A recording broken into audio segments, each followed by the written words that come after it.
యేసుక్రీస్తు నామంలో బెతస్తా విడుదల పరిచర్య తరపున మీకు ప్రేమపూర్వకమైన వందనాలు. ఈ దిన వాక్య ధ్యానము, దేవుడు మన పక్షమున నుండగా మనకు విరోధి ఎవడు? రోమీలకు రాసిన పత్రిక 8వ అధ్యాయం 31వ వచనం. దేవుడు తన ప్రజలకు చేస్తాను అని చెప్పినవన్నీ చేస్తాడు.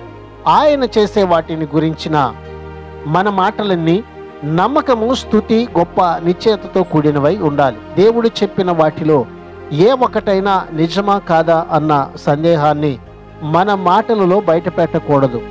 దేవుడు ఆయనను నమ్ముకున్న అందరి పక్షంగా ఉన్నాడు, మనతో ఉన్నాడు, మనలో ఉన్నాడు. లోపల కానీ బయట కానీ ఉండే ఎటువంటి శత్రువునైనా మన కోసం, మన మీద దేవునికున్న ఉద్దేశాలను ఓడించలేదు. ఈ దిన వాక్యాన్ని బట్టి మీకు విరోధముగా రూపించబడేది ఏదైనా, అది ఎటువంటిదైనా వర్ధిల్లదు. ప్రార్థన.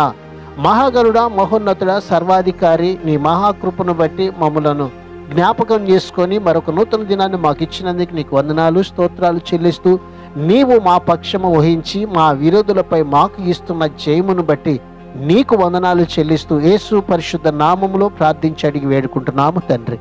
ఆమెన్.